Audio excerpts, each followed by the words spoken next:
बुद्ध के बहुजन हिताय, बहुजन सिखाय, सबके लिए है, सबके लिए ओपन है, सबके लिए ओपन है। कहते ही सब वहां में घुस गए, सब घुस गए वहां में।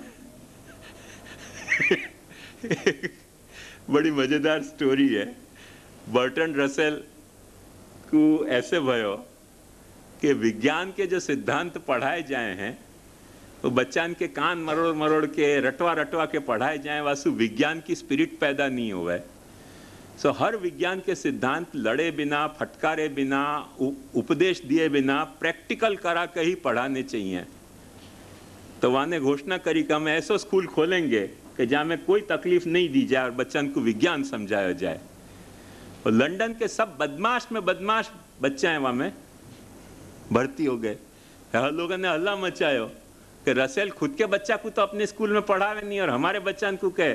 रसेल को बड़ी शर्म है उनके यहाँ, ये तो बात सच्ची है, अपन जहाँ स्कूल में गांव को पढ़ाने को ठेका ले रहे हैं, अपने बच्चा को नहीं पढ़ावे तो चलेगा कैसे। तो मैंने अपने बच्चा भी वहाँ स्कूल में भर्ती कर दिए, अपने बच्चा भी वहाँ स्कूल में भर्ती किए। गांव के जब मवाली बच्चे आते वाकई बच्चा को पीटते।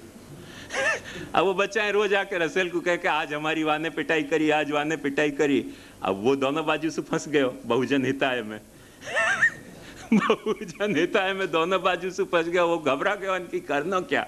अब निकाल ले बच्चा को तो मुश्किल, नहीं निकाले तो वाकई बच्चाएं पिटे। वो बच्चे बाप के विरुद्ध होने लग गए देवदास की तरह।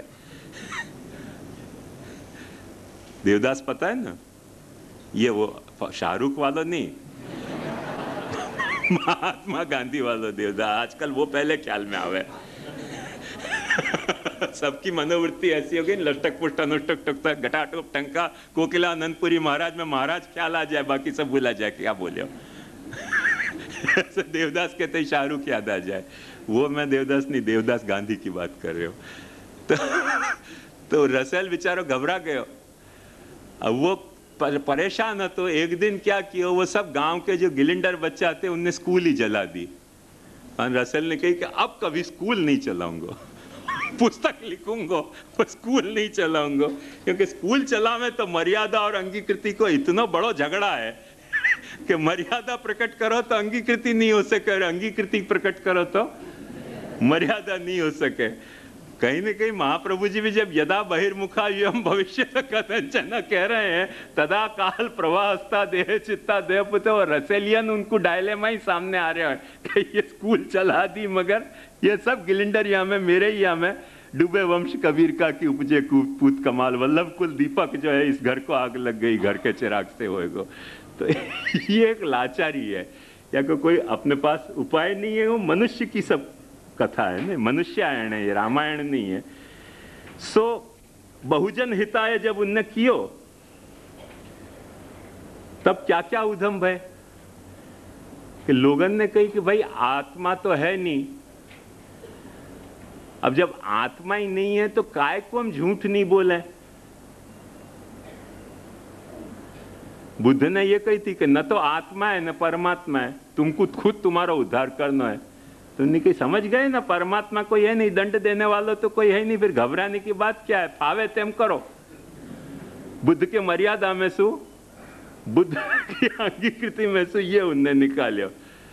बुद्ध ने कही यार ये मेरा मतलब नहीं है, तो दूसरो मतलब है, तो मेरा मतलब यह तो कि तुम अपने विचारन को सारे सिद्धांत के झगड़ांसु खाली करो, शून्य करो। अपर प्रत्ययम शांतम प्रपंचैरप्रपंचितम अकल्पितम अनानार्थम एतत् तत्व से लक्षणम। माने ये सब क्षुद्र झगड़ान के लिए मैं नहीं तुमको कहना चाह रहा हूं। उन्होंने कहा अच्छा ये बात है, सब कुछ शून्य है, अब चिंता की बात क्या है। तो उनने वज्रयान चला दियो कि स्त्री पुरुष आपस में संभोग करके समाधि लगाएंगे, संभोग से समाधि तक। बुद्ध क्या करे, करे क्या बुद्ध। दुनिया में बुद्धि एक बुद्धू ना, बाकी तो सब समझदार है। वज्रयान चलियो और ये उपद्रव है जो जहां सम्यक दृष्टि में स्पष्ट बात कही थी कि ऐसा कायिक नहीं होना चाहिए, तो ऐसी लफड़ाएं हुए।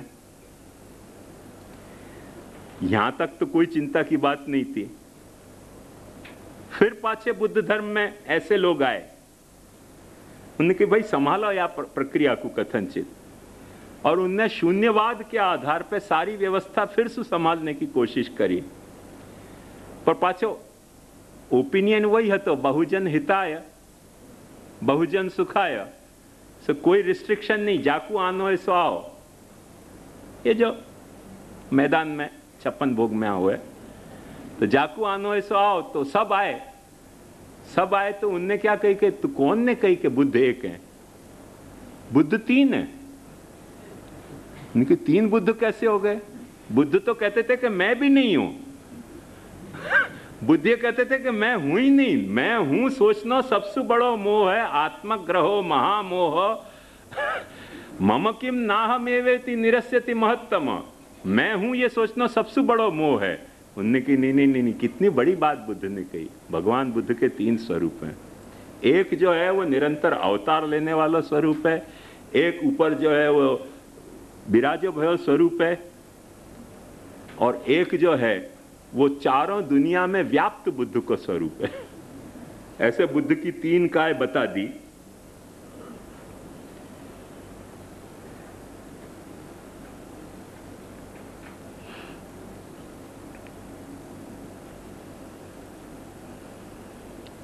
तो धर्म काय और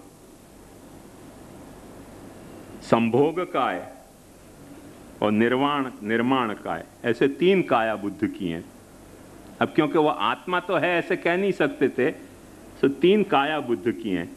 और उन 3 काया बुद्धन की सु बुद्ध जो है वो तुम्हारा उद्धार कर सकें। बुद्ध की मूर्ति पे एक फूल चढ़ा दो, तुम्हारा उद्धार हो जाएगा।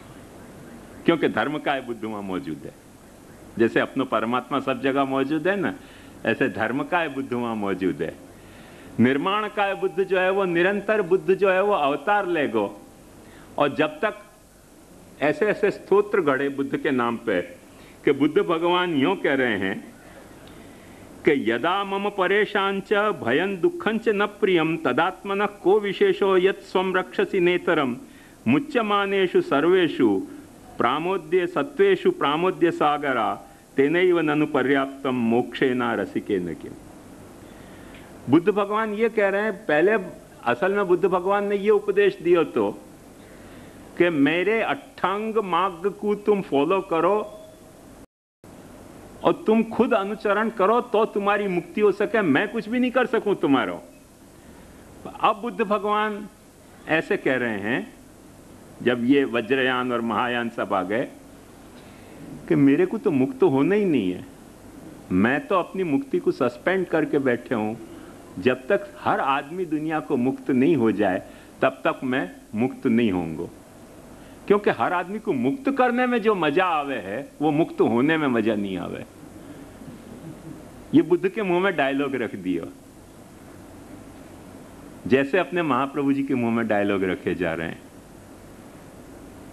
अपने महाप्रभु जी के मुखारविंद में कई तरह के डायलॉग रखे जा रहे हैं कि तनु वित्तजा को मतलब ये नहीं है कि तनुजा और वित्तजा एक को ही करनी। तनुजा और वित्तजा को मतलब, देखो कैसे खूबसूरत डायलॉग है, बताऊं कि मंदिर में तुम वित्तजा करो, घर में तनुजा करो। तनुजा वित्तजा हो गई कि नहीं? महाप्रभु जी के मुखारविंद में डायलॉग रख दियो। सिद्धांत मुक्तावली में कहो क्या है महाप्रभु जी ने? तनु वित्तजा करो, यही तो कहो है। मंदिर में वित्तजा करो। मेरे पास कैसेट है की, ऐसे बंडल नहीं बांट ठोक रहे हूं, बालक की कैसेट है, पुरुषोत्तम वचनामृत है कि मंदिर में वित्तजा सेवा करो और घर में तनुजा करो। तनुजा वित्तजा हो गई। बोले भागवत कथा करनी के नहीं करनी? बोले कोने कहू कि भागवत कथा दक्षिणा नहीं लेवी? ये तो मांगीने न लेवी, वना मांगे जे मले ते लई लेवी। ये सब महाप्रभु जी के मुखारविंद में डायलॉग रख दिए जा रहे हो कि बिना मांगे जो मिले वो ले लेनी। पब्लिक को प्रदर्शन नहीं करना, दूसरे के सामने महाप्रभु जी ने ना पाड़ी कि दूसरे को दर्शन मत कराओ। तो कहें कि अपने शुद्धाद्वैत ब्रह्मवाद में कोई दूसरो है ही नहीं ना कि जाको दर्शन नहीं कराने, सभी तो अपने ही है। सर्वं खलु इदं ब्रह्म, दूसरो मानना पाप है, तो सबको दर्शन कराओ।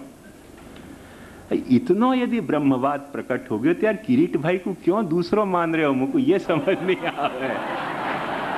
किरीट भाई भी तो अब्रह्मी तो है।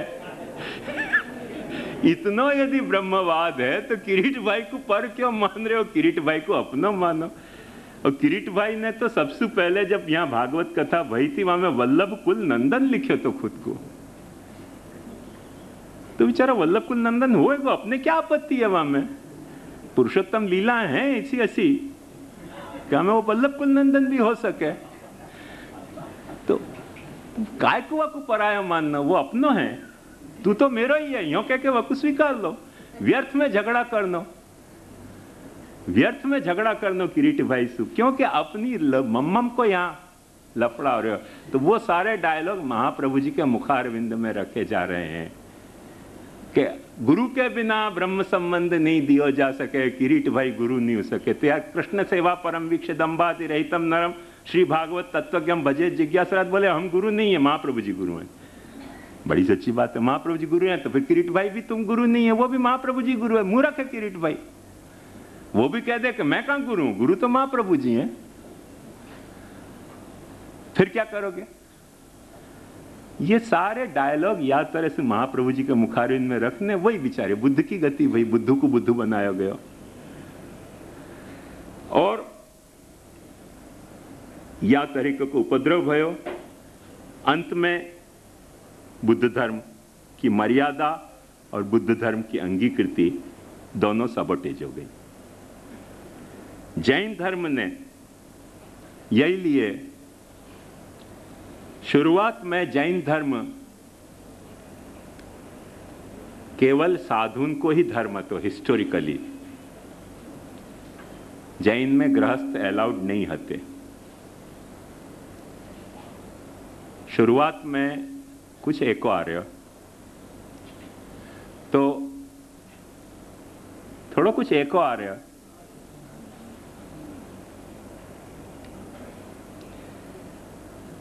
तो उनने एक मर्यादा बनाई थी अनागार धर्म और सागार धर्म की। अनागार धर्म माने साधुन को धर्म और सागार धर्म माने गृहस्थन को धर्म। आगार यानी ग्रह।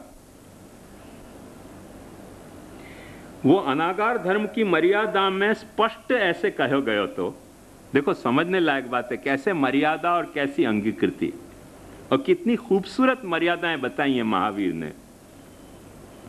मोर और लेस बुद्ध और महावीर कंटेम्पररी हैं, सो उनके उपदेश में भी वो पैरेललिज्म है। तो काय वांग मनक कर्म योग व काय वांग मनक कर्म योग, ये उमा स्वाति को एक बड़ा प्रसिद्ध सूत्र है, जहां में ये बात बताई कि काय वाणी और मन के दो तरीके के कर्म हो सके, शुभ और अशुभ। अब शुभ क्या वो तो अपन समझ लेंगे बाद में, अशुभ क्या वो देखो। तो काया वाणी और मन के अशुभ में, काया में अशुभ हिंसा, स्ते, अब्रह्मचर्य। बुद्ध में व्यभिचार है तो जैनन ने अब्रह्मचर्य को, काया को अशुभ कर्म मान्यो। माने गृहस्थ कभी जैन हो ही नहीं सके, वो सिचुएशन थी ओरिजिनल। जैन कभी गृहस्थ ही नहीं हो सके ओरिजिनली, वो स्टैंडर्ड था उनको। सावध्य बहुत अच्छा एनालिसिस है। सावध्य को मतलब महावीर स्वामी के मत में यह है कि तुम सच बोल रहे हो मगर दूसरे को नुकसान पहुंचाने के लिए सच बोल रहे हो, तो वो सच बोलना भी वाणी को दोष है। जासू दूसरे को नुकसान पहुंचे ऐसा सच बोलना एक दोष है, वाणी को दोष है। सचमुच में आदमी इन बातों को, इन मर्यादाओं को निभा पावे तो देवता बन सके। ऐसी सब बातें अनृत माने दूसरे को नुकसान पहुंचाने वालों सच बोलना अथवा झूठ बोलना, और कोई को कठोर बात कहनी कि तुम ऐसे हो तुम वैसे हो, या कोई की चुगली करनी, ये सब वाणी के दोष हैं। अभिध्या, तुमको अगर नहीं हम बोल नहीं रहे, मन मन में ध्यान धर रहे हैं खाली कि मर जाए तो अच्छा, तो वो क्या मन को दोष है। महावीर के कोई के बीमार पड़ जाए, कोई को नुकसान हो जाए, ऐसा तुमने ध्यान धरियो ना मन में, तो अविद्या मानसिक दोष है। अविद्या। व्यापाद, व्यापाद देखो कितनी गजब की एनालिसिस है जैनन की। व्यापाद कहें कि तुमने सभ्यता के शिरोमणि बन के बैठे हुए हो, पर तुमको ये रहस्य पता है कि वो आदमी वह आदमी को मार सके है, तो कुछ ऐसा काम कर देनो कि जैसे तुम नहीं मारो वो वाकू मारी आवे, तुम पार्टी नहीं, कोई को पता भी नहीं चले। Nowhere you are in the picture. जो क्राइम की पिक्चर है वहां में तुम पार्टी नहीं हो, ऐसे ठहरे से उकसा दियो कि वो अपने आप ऐसी सिचुएशन पैदा करवा देनी कि जा सिचुएशन में जो आदमी जाकू मार सके, जैसे दाऊद कोई को मर्डर कर सके, दाऊद के पास जाके कुछ बात ऐसी सीक्रेट बता दी कि वाकई यहाँ ₹1,00,000 हैं और दाऊद आके मार गयो। तुम सच बोले, तुम झूठ तो नहीं बोले ना, वाकई घर में ₹1,00,000 हैं, दाऊद वाकू मार सके है, दाऊद ने वाकू मार दियो। वो कह रहे तुमने दाऊद ने नहीं मारियो, तुमने वाको व्यापाद कियो, या को तुमको मानसिक पाप लगे, अशुभ कर्म हो गया। कितनी गजब की खूबसूरत विवेचना है। देखो ईर्ष्या प्रसिद्ध बात है, असूया, ये सब मानसिक दोष हैं। ये मानसिक दोष जो हैं अशुभ, कायिक वाचिक मानसिक, इन मर्यादान को नहीं करना शुभ है, ये उनको सिद्धांत है। शुभ कर्म है, शुभ काय, शुभ वाणी, शुभ मन को प्रकार है। और ये यदि तुम करो तो पुराने जैन क्या कह रहे हैं देखो, तुमको आश्चर्य होगी सुन के, बहुत मजेदार श्लोक है। अप्पिम अप्पु मुणंतु जीव सम्मा दिट्ठी हवेई। जो बुद्ध भगवान कह रहे हैं ना, अत्ता ही अत्तनो नाथ। यदि तुम ये सम्मा दिट्ठी, ये जो बताई सम्यक दृष्टि, ये सम्यक दृष्टि करो तो तुम अपने आप खुद को उद्धार कर सको। तुमको कोई देव की गरज नहीं है, क्योंकि ये भी देववादी नहीं आते, कोई देव की गरज नहीं है। सम्मा दिट्ठियु जीव लहु कम्मई मुच्चे। यदि तुम्हारे में या तरीके की सम्यक दृष्टि आ जाए तो सारे क्षुद्र कर्मन से तुम्हारो छुटकारा हो गया। और देखो तुमको एक रहस्य बताऊं, शायद जैन लोग अब नहीं बताएंगे ये, कि देव न देवुले नापि शिले। देव न तो देवालय में है, न देव शिला में है। आयो अंगीकृत मर्यादा समझा रहे हो। पुराने जैन क्या कह रहे हैं कि देव न देवुले न शिलय नवी लिपई। लीप के कोई देव नहीं पैदा हो सके। नवी चित्ती, चित्र में देव पैदा नहीं हुए। तो बोले देव है क्या आखिर? तो कहें अखऊ निरंजनु नाणमऊ सियु संठियु समचित्ती। कितनी खूबसूरत बात है। अक्षर है, अनश्वर है देव। अखऊ निरंजनु, निरंजन है, कोई से लिप्त नहीं है। नाणमऊ ज्ञानमय है। शिव, शिव कल्याणमय है, शिव जी नहीं अपनो। संठियु, संठियु समचित्ती। जब तुम्हारो चित्त ये सम्यक दृष्टि से स्थित हो गए तो देव प्रकट हो गए, तुम खुद देव हो। ये जैन को मूल सिद्धांत थी, ये जैन की मर्यादा आती हो। पर फिर पाछो वही बहुजन हिताय बहुजनताय आचेला दे ब्रह्म संबंध दे लड्डू दे मनोरथ गुड़का। वहां में क्या भयो कि अंगीकृति को अब रूप कैसे हो गयो। इस समंत भद्र के हैं पूर्वापेक्षा तो योगस्य। वो कहें कि ये सब उत्तरापेक्षी हैं। जो पहले जो जैन धर्म ने बात बताई थी वो तो बाद की कथा है, पहले की कथा समझो क्या है। ये मने सम्यक न्यायवांग मनः कर्म, सम्यक न्यायवांग मनः कर्म योग। वो कहें ये तो उत्तरापेक्षा है, पूर्वापेक्षा नहीं है। पूर्वापेक्षा क्या है देखो वाकई बात एक रह गया वचन, बहुत खूबसूरत वचन है, चेला चेली पुथी यही तू सही मूढ़ निबंतु। ये चेला बनाने चेली बनाने या सु तो मूढ़ लोग तुष्ट हुए, जैन कभी तुष्ट नहीं हुए। चेला चेले पुथी यही, पुस्तकें लिखनी पुस्तकें पढ़नी, ये तो सब मूढ़ लोगन के काम है। तू सही मूढ़ निबंतु ए यही लज्जई नानी है वो। और जो सच्चो ज्ञानी है वह तो इन सब बातों से लज्जित तो है कि अरे इतने चेला इतने चेली आ गए, यही लज्जई नानी मयो बंध हो मुणंतु। इनको तो बंध माने, ये तो बंधन हो गया मेरे पाछो। ये जैन मर्यादा आती है। और क्योंकि बहुजन हिताय, बहुजन हित जाके मैं ये तैयारी है जो उनने मर्यादा बांधी, वाकई तैयारी है कि नहीं है, सब जैन बनो। तो सब जैन बनो तो वो जैन बनने की जो भी अपेक्षाएं हती वो सब उत्तरापेक्षा हो गई। और पूर्वापेक्षा क्या भाई कि पूर्वापेक्षा तो योगस्य गुरु सेवादि पूजनम, गुरु की पूजन करो, गुरु की सेवा करो और सदाचार करो। और जो मुक्त हो गए गुरु उनमें कभी अश्रद्धा मत करो। ये सबसे पहले कहाँ की बात कहाँ पहुंच गई। अपने पुष्टि मार्ग में भी ठाकुर जी की सेवा मत करो, बालक को पुरुषोत्तम मानो।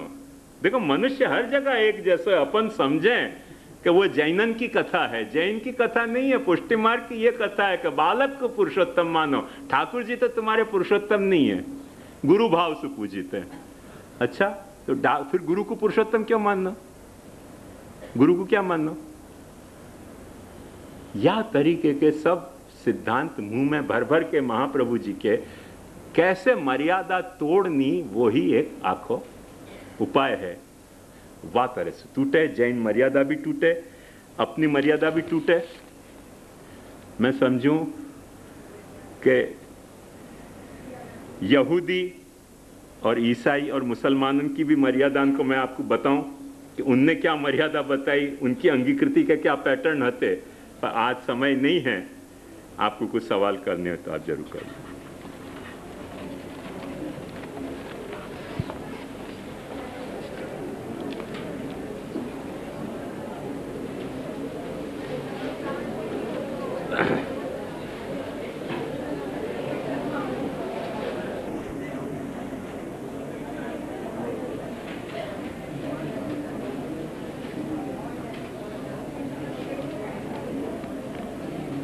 आपे સેવામાં ભક્તિભાવની જ વાત કહી અને બીજા બધા ભાવ સંચારી કહ્યા। શ્રી પુરુષોત્તમજી સહજ દાસત્વ કહે છે, સર્વથા શરણમ હરિ એમ વિવેક ધૈર્યાશ્રયમાં કહ્યું છે। તેની સંગતિ કેવી રીતે કરી શકાય? देखो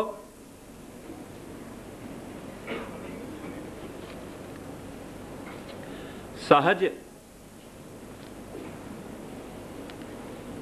दासत्व में सहज को अर्थ क्या और दासत्व को अर्थ क्या,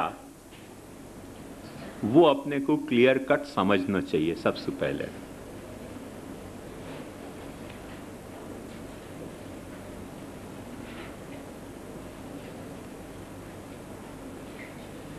क्योंकि जो वचन आयो है वह वचन के तहत, जैसे ये बात कही है ऐसे अहम भक्त पराधीनो भी आयो है, यह स्वतंत्र इव द्विज, ये भी वचन आयो है। तो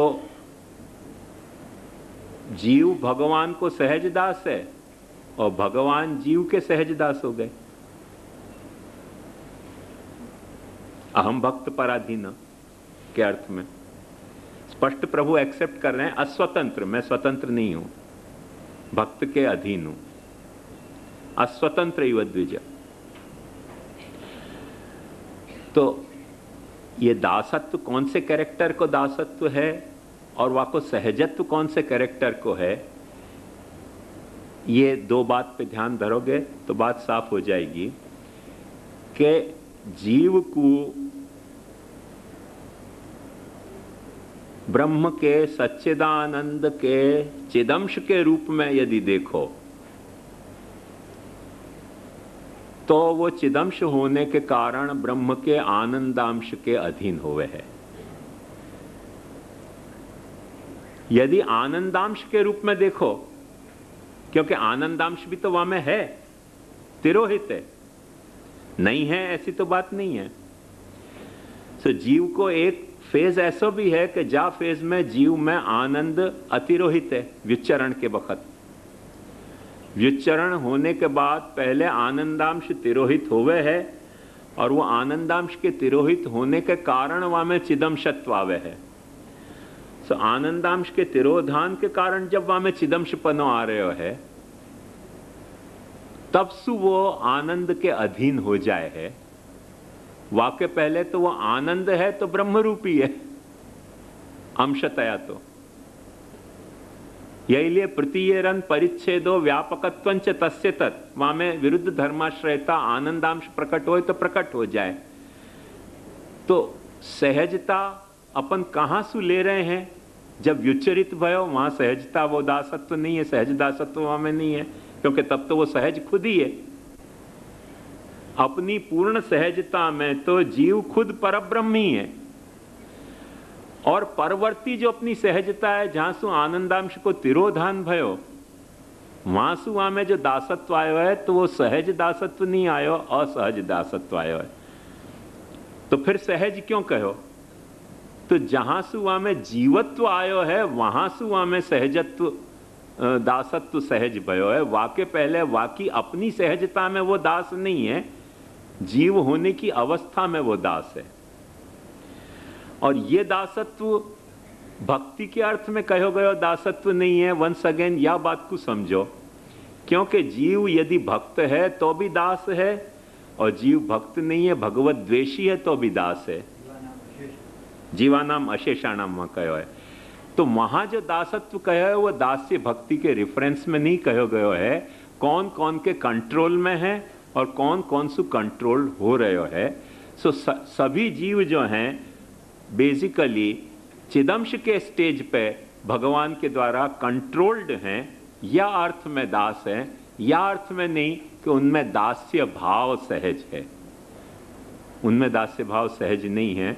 महाप्रभु जी वही लिए दास्य भक्ति को सहज भक्ति नहीं कह रहे हैं। महाप्रभु जी महात्म्य ज्ञान पूर्वस्तु सुदृढ़ सर्वतोधिक स्नेहो भक्ति को सहज भक्ति कह रहे हैं। दास्य तो वह भक्ति में पैदा हो तो भयो एक भाव है, वो सख्य भाव भी हो सके है, वो कांत भाव भी हो सके है, वो माने विविध भाव हो सके।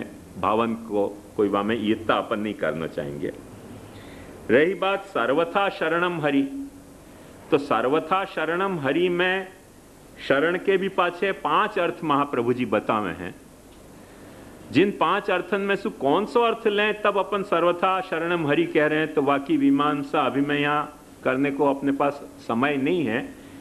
पर एक बात साफ सुथरी तौर पे अपन समझ सके हैं कि जा बखत जीव सुधर्म माने विवेक धैर्य और भक्ति निभ रहे हैं, अथवा विवेक धैर्य और भक्ति नहीं निभ रहे हैं, उन हर स्थिति में भगवान को शरण को, तो शरण को जो अंगीकृति है वो भगवान की ओपन है। या अर्थ में सर्वथा शरणम हरि कहो गयो है। जीव सु माने भक्ति की जो मर्यादा है वो निभ पा रही है वह नहीं निभ पा रही है। और फिर महाप्रभु जी एक फर्दर स्टेप ये तक लेके दिखा रहे हैं कि यदि भक्ति की भी मर्यादा तुमसे नहीं निभ रही है और शरणागति की भी मर्यादा तुमसे नहीं निभ रही है, शरणागति की मर्यादा है विवेक और धैर्य। विवेक धैर्य सततम रक्षणीय तथा आश्रय। सो विवेक धैर्य मर्यादा है, आश्रय जो है वो अंगीकृति है, ये बात मत भूलियो। विवेक धैर्य जो है वो की मर्यादा है शरणागति की, और वह मर्यादा में अंगीकृति जो है वो आश्रय है। जब तुम भगवान को आश्रयत्वेन अंगीकार कर रहे हो तो भगवान तुम्हारो आश्रितत्वेन अंगीकार कर रहे हैं। पर महाप्रभु जी ने एक बड़ी लॉन्ग जंप यहाँ लगा के ये कही है कि यदि विवेक धैर्य रूपी मर्यादा भी तुमसे नहीं निप पा रही हो तो भी भगवान की शरणागति को जो दरवाजा है वो कभी बंद नहीं है, वो हर वक्त खुलो है, वहां भी तुम शरणागति ले सको। पर फिर यह बात को मत भूल जाइयो कि वहां में पाछी मर्यादाएं महाप्रभु जी ने बताई हैं, अन्यस्य भजनन तत्र स्वतो गमनमेव च प्रार्थना कार्य मात्रे पिततो अन्यत्र अजेत। वहां में भी अपन अब पाछी मर्यादा को भंग कर रहे हैं, अमर्याद शरणागति को उपदेश दे रहे हैं कि कोई पुष्टि मार्ग को मानतो होए कि नहीं मानतो होए, कोई कृष्ण भजन करने तत्पर होए कि नहीं तत्पर होए, सबको ऐसा कंठी लेतो जा, आयो है तो कंठी तो लेतो ही जा कम से कम। हर मर्यादा को भंग करने में ही अपन अपनो गौरव समझें तो कैसे चल सके ये बात। मैं समझूं ये बात स्पष्टीकरण होना चाहिए। और कोई के कुछ प्रश्न हो तो बताओ। हाँ,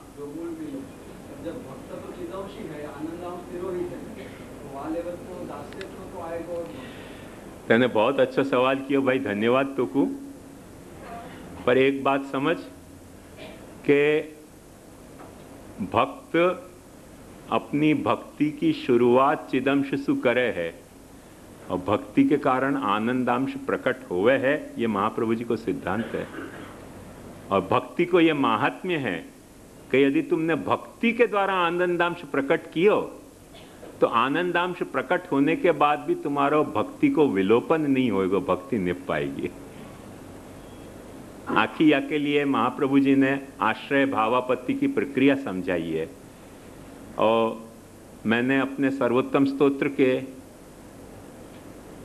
कोई तो नाम के विवेचन में ये बात समझाई थी, मुझको याद नहीं है, मेरी स्मृति बहुत कमजोर है, पर मैंने एक बात समझाई थी कि जैसे पुराने शुरुआत में जितने भी चंद्र के तरफ रॉकेट फेंके गए वो सब क्रैश लैंडिंग करते थे। बाय द टाइम वो चंद्र पे जाते वो टूट के चकनाचूर हो जाते थे। फिर साइंटिस्टन ने काउंटर फोर्स कैसे पैदा करनी कि वो जब ग्रेविटेशनल पुल जा वक्त आवे है रॉकेट को, वह वक्त वो काउंटर फोर्स दे के और वाकू कैलकुलेशन किया कि चंद्र कितने फोर्स वाकू नीचे खींचे है और कितनी फोर्स वहाँ में काउंटर देंगे तो वो सॉफ्ट लैंडिंग कर सके। क्योंकि चंद्र के वहाँ एटमॉस्फेयर तो है नहीं जो ये अपने छतरी की तरह यहाँ उतरे, वहाँ तरह से रेजिस्ट करते हुए उतरे, वहाँ तो जो भी उतरेगो सो सीधो उतरेगो।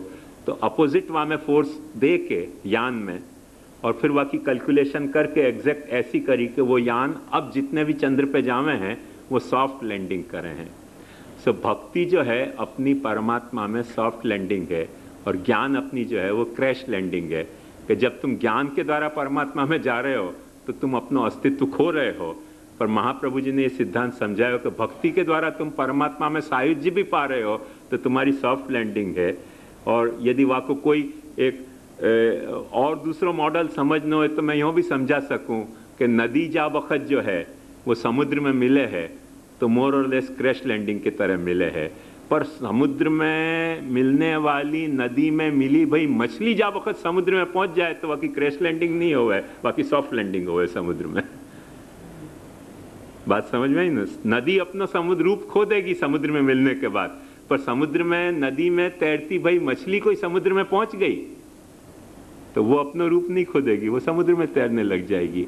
तो भक्ति की जो सरिता है, ये तो प्रसंग नहीं है तो करके मैंने समझाया नहीं, पर जैसे क्रिया शक्ति है, जैसे ज्ञान शक्ति है, ऐसे महाप्रभु जी कहें कि तस्य प्रसाद रूपा शक्ति अपि स्त्री भवती। तो प्रभु की प्रसाद रूपा जो शक्ति है वो भी स्त्री है। वह प्रसाद रूपा शक्ति के साथ यदि रमण हो रहे है, और महाप्रभु जी ने आपको बहुत सुंदर स्वरूप समझाया है कि वो प्रसाद रूपा शक्ति यदि तुम्हारे भीतर प्रकट भई परमात्मा की तो तुम भक्ति कर सकोगे, नहीं तो भक्ति नहीं कर सकोगे। क्योंकि तब तुम्हारे में सॉफ्ट लैंडिंग की सामर्थ्य आएगी कि तुम ब्रह्म में लैंड भी करोगे, एट द सेम टाइम तुम अपना कुछ भी खोओगे नहीं। जब बात को महाप्रभु जी समझावे कैसो मैंने ब्रह्मानंदे प्रविष्टानाम आत्मनैव सुख प्रमा संघातस्य विलीनत्वात् भक्तानांतु विशेषतः सर्वेन्द्रिय तथा चांतकरणैरात्मनापि ब्रह्म भावात् भक्तानां ग्रहेव विशिष्यते। वो जैसे या लोक में तुम भगवान सु पृथक रह के भगवान की भक्ति कर सको है, ऐसे या लोक सु छुट्टे पड़ के भी यदि तुमने भक्ति को अपने को अभ्यास डालो है तो ब्रह्मात्मक होने के बावजूद भी तुम भक्ति करते रह जाओगे, और ब्रह्मात्मक होने के बावजूद भी तुम भक्ति करते रह जाओगे। वाको महाप्रभु जी ने प्रसाद शक्ति श्री यमुना जी को मानी कि श्याम संग श्याम वह रही सी यमुने। वो यमुना जी बिल्कुल श्याम जैसी हैं, फिर भी वो अपने आप को पुरुषोत्तम नहीं कहें, अपने आप को पुरुषोत्तम की प्रिया मान के चलें, प्रेमिका मान के चलें। ऐसे तुम भी अपने आप को पुरुषोत्तम नहीं कहोगे कि हम पुरुषोत्तम हैं, तुम्हारे घर में विराजते ठाकुर जी पुरुषोत्तम नहीं है, तुम भी अपने आप को। महाप्रभु जी ने भी इति श्री कृष्णदासस्य वल्लभस्य हितम वच कहो, अपने आप को पुरुषोत्तम नहीं बतायो, वो सेंस तुम्हारे में भी प्रकट हो सके। प्रसाद शक्ति यदि तुम्हारे में आविष्ट भई, ऐसे महाप्रभु जी स्पष्ट कहें, तो प्रसाद शक्ति आविष्ट होवे तो अपने में ये गट्स आएगी कि अपन पुरुषोत्तम होते भय भी पुरुषोत्तम को दावेदार नहीं होंगे, पुरुषोत्तम की सेवा में ही परायण होंगे। कृष्ण सेवा परम वीक्ष दंभादि रहितम नरम श्री भागवत तत्वज्ञम, वो सामर्थ्य अपने में प्रकट होगी। और प्रसाद शक्ति आविष्ट नहीं भई तो पहली इंस्टेंस अपने को यही आएगी, जगेगी कि अच्छा सर्वं खलु इदम ब्रह्म। तो मर्यादा मार्ग में भी तो कहो है कि गुरु गोविंद धोरणों खड़े किसके लागू पाए, मर्यारी गुरुदेव की जिन गोविंद दिए बताए। तो अपने यहाँ तो पुष्टि मार्ग है, ब्रह्मवाद है, सब कुछ ब्रह्म है, तो हमको तुम क्यों नहीं पुरुषोत्तम मानो? ये पुरुषोत्तम वचन है हो। तो ये पुरुषोत्तम वचन या लिए है कि प्रसाद शक्ति प्रभु की काम नहीं कर रही है, भीतर दूसरी वासनाएं काम कर रही हैं। तो प्रसाद शक्ति यदि अपने में आविष्ट हो जाए तो भजन ही सूझेगा और कुछ सूझेगा नहीं। अपन साक्षात ब्रह्म हो जाए तो भी अपने को भजन ही सूझेगा, अपने को ऐसे छल छद्म नहीं सूझेंगे। ये स्वरूप महाप्रभु जी ने समझाया। यहां रखें, दृढ़ेन चरणन केरो भरोसो, दृढ़ेन चरणन केरो, श्रीवल्लभ नख चंद्र छटा बिन, सब जग माझ अंधेरो भरोसो, दृढ़ेन चरणन केरो, साधन और नहीं आकली में, जासो होए निवेरो, सूर कहा कहे द्विविध आंधरो, बिना मोल को चेरो भरोसो, दृढ़ेन चरणन केरो।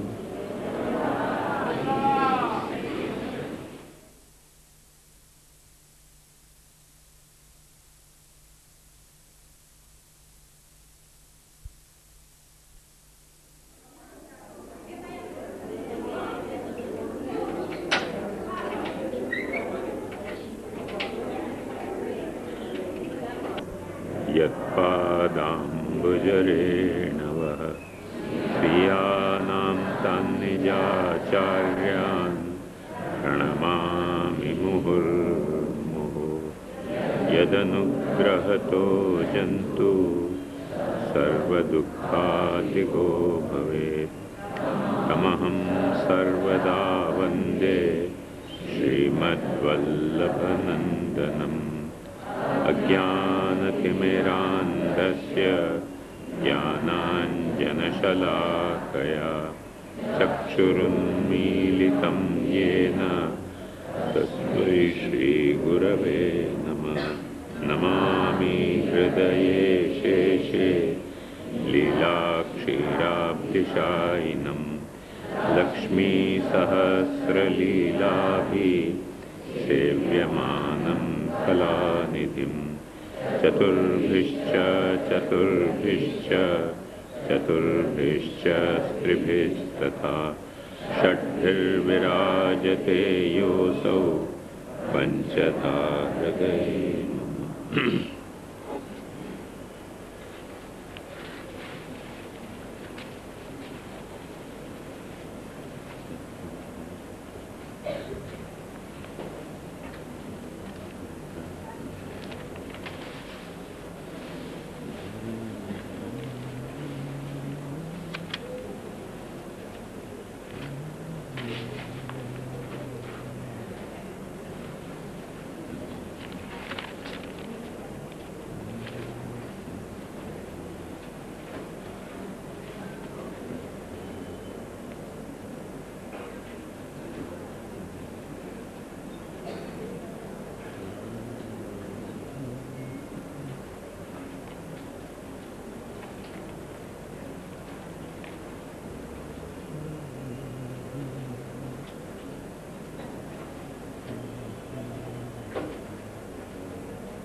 अङ्गीकृत्यैव गोपीश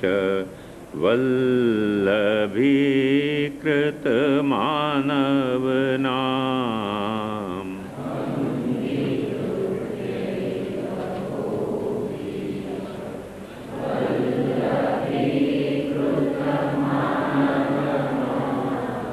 करी करुणा कली काल में निज जनन के पूरे काम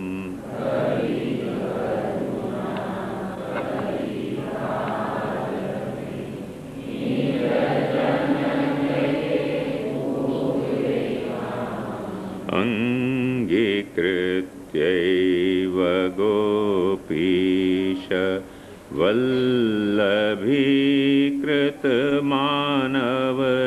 वल्लभीकृतमानवनाम्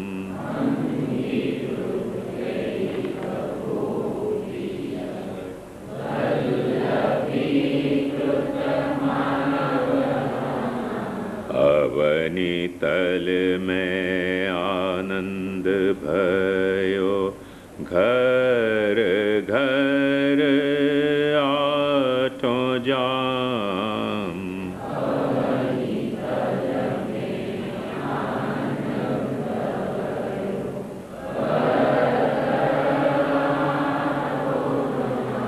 सुभग मूरत श्री वल्लभ है नख सिख देखो भिराम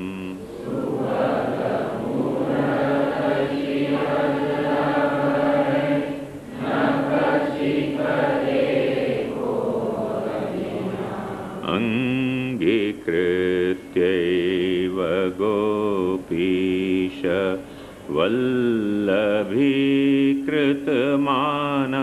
वल्लभीकृतमानवनाम्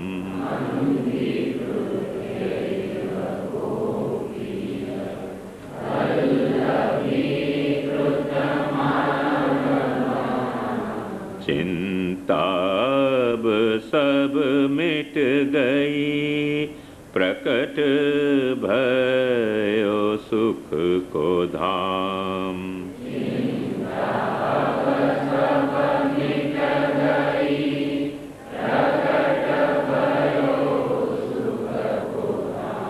भूल्यो फिरत गोविंद सदा पायो निज पद गोकुल गाम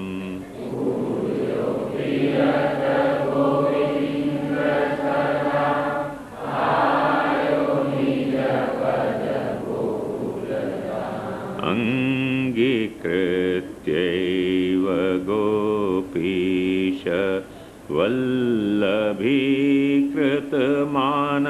वल्लभीकृतमानवनाम्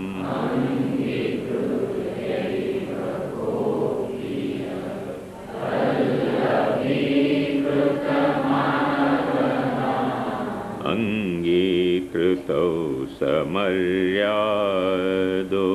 पुरुषोत्तम प्रकट भये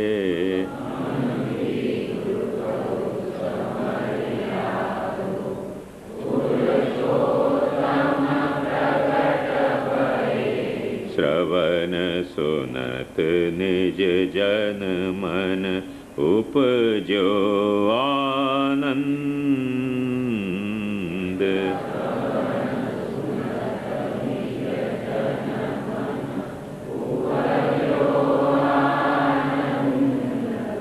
करि करुणा हरिवदना नल श्री वल्लभ दास दियो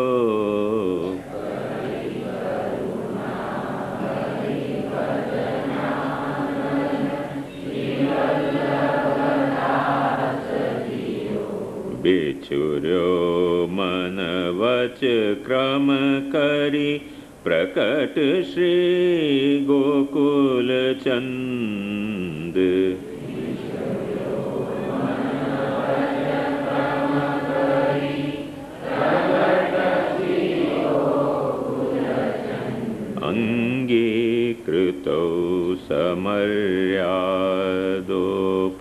पुरुषोत्तम प्रकट भये।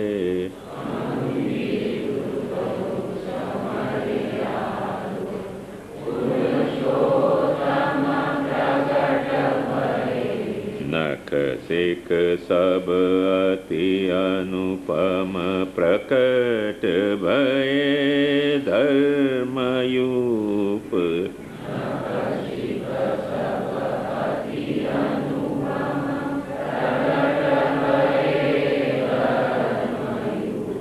रूप वसुधा पान करत सबे विदुष वृंद।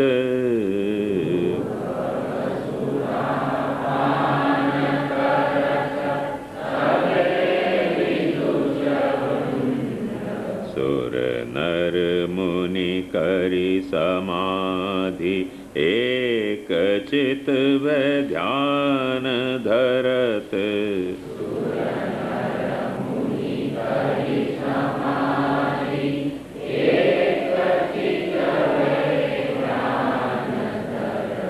पावत नहीं पार कछु मायावादि मत गयंद।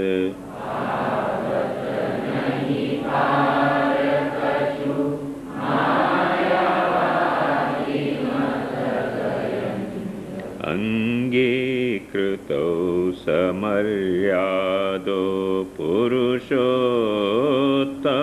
प्रकट भये।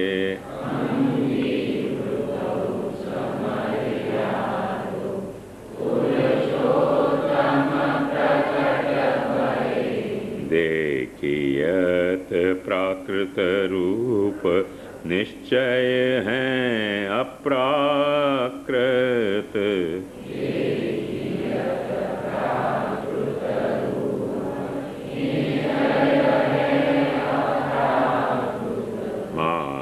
मानुषाकृति देखी देखी परे जाय जुपंद।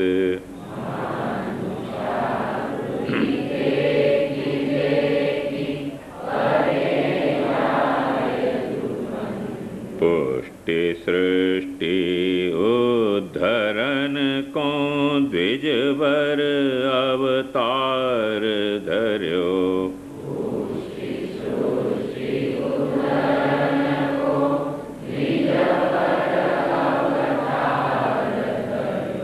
माया मत खंडन को प्रकटे देखो आए गोविंद।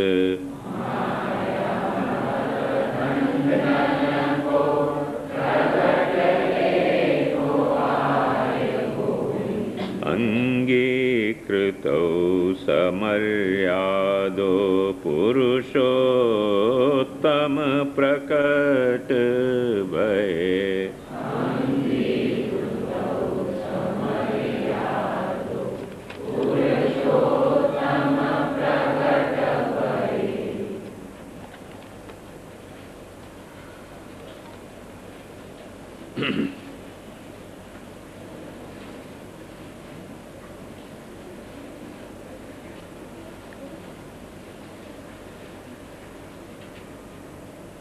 कल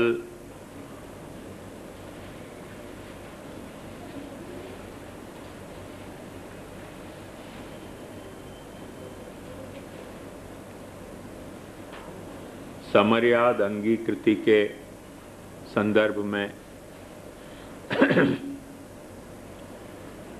अपन ने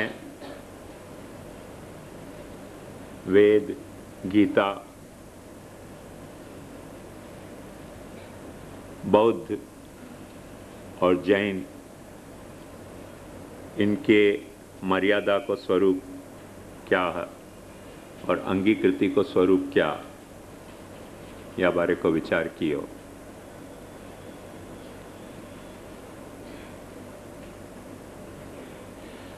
आज अब क्रम प्राप्त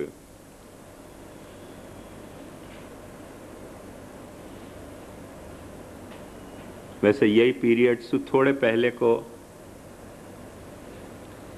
ज़रथुष्ट्र को ये जो पारसी धर्म है वो भी है, थोड़ा पहले को है, या सुपर के धांधल में मैं वहाँ में कंसर्न पैसेज निकाल नहीं सके क्योंकि वहाँ सेमिनार है तो और सब।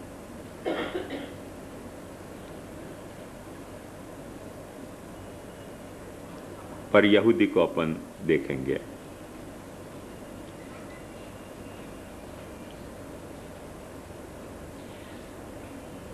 यहूदी धर्म में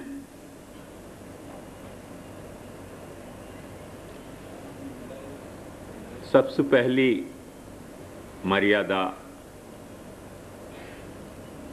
प्रभु ने प्रकट करी वो तूर के पर्वत पे, सिनाई में जो माउंटेन है,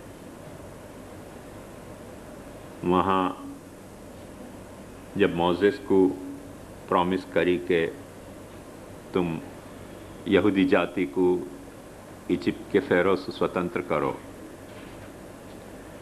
और लेके जाओ, तो वाक़ई पहले भी परमात्मा ने प्रकट बात मोसेस से करी, ऐसे बाइबल के है। और परमात्मा के आदेश से मोसेस पाछे इजिप्ट आए, क्योंकि मोसेस को डेजर्ट में देश निकाला कियो। तो मोसेस की स्टोरी में बहुत कुछ अपने कृष्ण जैसी कथा है कि वो सबको कत्ल कर रहे थे, बच्चान को, और या बच्चा को कोई कत्ल नहीं कर दे करके या बच्चा को पानी में बहा दियो, और पानी में बहा दियो, और वो बेटी बह के जो फ़ारो की बहन थी वही नहीं संभाल ली, वो ना रही थी तब, और वाने पाल पोस के याकू फ़ारो के महल में ही बड़ो कियो, जबकि हतो ये दास जाति को, शासक जाति को नहीं हतो, इजिप्शियन नहीं हतो, ज्यूज हते ये लोग जो दास हते वहाँ। और ये राजा को बहुत प्रिय हो गयो, तो जब पता चली तब याकू फिर देश निकाला दियो गयो। वो देश निकाला में ये जा सिनाई डेजर्ट में गयो, वहाँ याकू मरने के लिए छोड़ो गयो, तो पर मर्यो नहीं, और वहाँ वाकू प्रभु को साक्षात्कार भयो।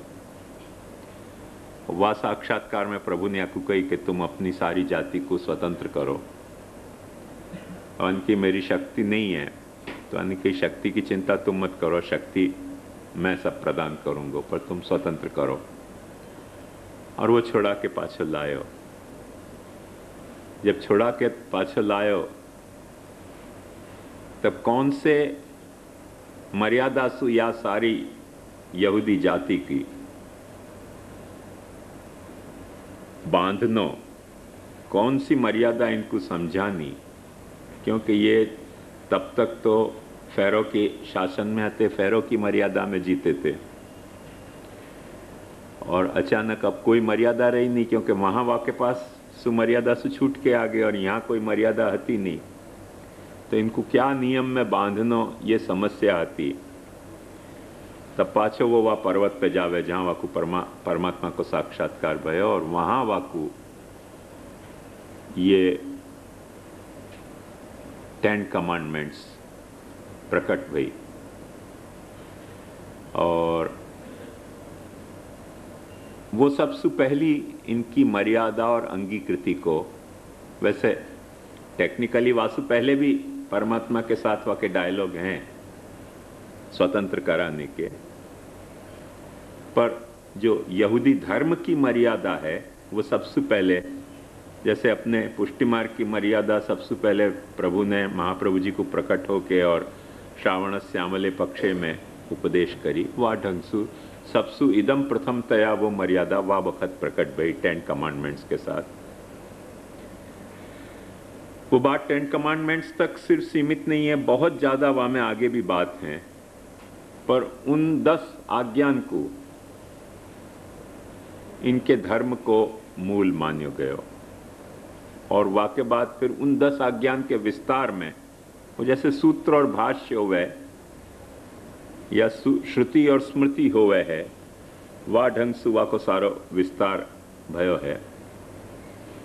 और बहुत ही काफी सब अध्येतव्य बातें हैं वहां में, मर्यादा के पहलू से भी और अंगीकृति के पहलू से भी। उन सारों विस्तार को तो अपन चर्चा नहीं कर सके हैं।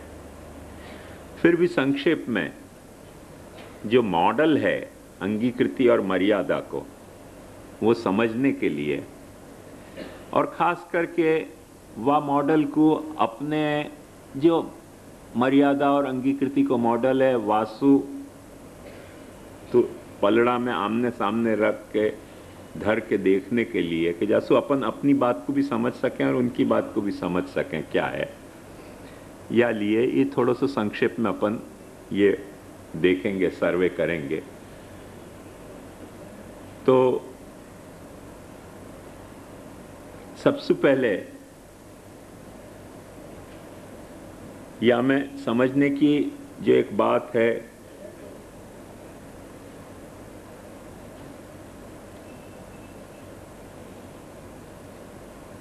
वो ये ध्यान में देने लायक बात है कि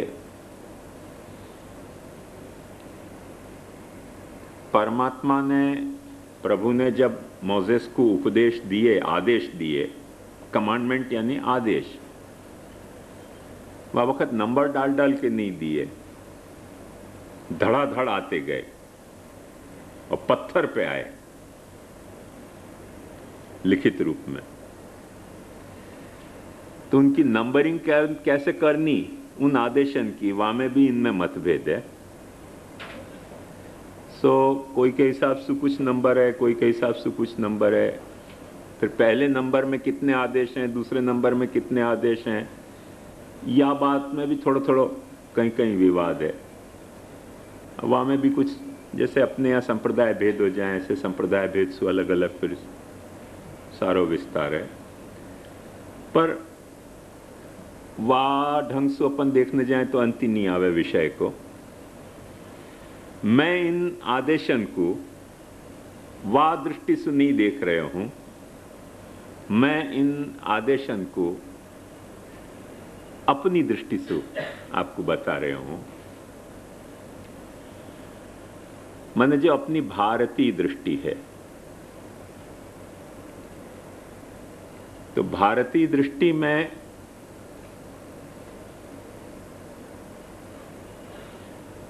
धर्म के कई प्रभेद हैं जो आपने अभी एक बाबा के कोर्स में देखे हो। तो कुछ सामान्य धर्म हैं, कुछ विशेष धर्म हैं, कुछ वर्ण धर्म हैं, कुछ आश्रम धर्म हैं। फिर आत्मोद्धार के लिए जो है और परमात्मा दर्शन के लिए, पारमात्मिक अनुभूति के लिए कुछ जो है वो कर्म ज्ञान आदि, उपासना, त्याग, वैराग्य, योग वगैरह या तरीके के धर्म हैं। तो वो जो अपनी स्कीम है धर्म की, और खास करके जो अपन ने बौद्धन की और जैनन की स्कीम में भी देखी बात कि उनके जो मर्यादा की स्कीम है वह में ध्यान से देखोगे तो कल मैं यद्यपि यह बात को बोले नहीं, पर आज खुलासा करना आवश्यक है कि जो उनके धर्म की जो मर्यादा है वह में जाको अपन धार्मिक कर्म कांड के वाके बजाय प्रारंभ में नीति की मर्यादाएं ज्यादा, उनको कैरेक्टर जो है वो नीति टाइप को ज्यादा लग रहा है कि जैसे झूठ मत बोलो, चोरी मत करो, गुस्सा मत हो, कटु वचन मत बोलो, परुष वचन मत बोलो, व्यापाद नहीं। ये सब धार्मिक कर्मकांड के बजाय अपने आप को, क्योंकि वो दोनों को ही सिद्धांत तो अपी अप्पुम मणंतु और अत्ता ही अत्तनो नाथ, तो अपने आप को पहले नीति संपन्न करो, ये प्राथमिक मर्यादा उनके उपदेश में बहुत स्ट्रॉन्ग एम्फेसिस के साथ आई। और वाक्य कारण अक्सर वह जमाना में जैन और बौद्ध धर्म को की जो अपील है वो अपने, क्योंकि वह जमाना में जब वक़्त जैन और बौद्ध धर्म सामने आए तब अपनो ब्राह्मण वर्ग कर्मकांड में उलझो भयो तो, और कर्मकांड को भी पाछो मैंने आपको बताया कि कैसे ढंग से मर्यादा और अंगीकृति और वह अंगीकृति में फिर पाछी कोई मर्यादा के फिर दुरुपयोग कैसे शुरू भय थे, जो अपने यहाँ जयदेव जी भी कहे निंदसी यज्ञ रह श्रुति जातम सदय हृदय दर्शित पशुघातम केशवधृत बुद्ध शरीर जय जगदीश हरे।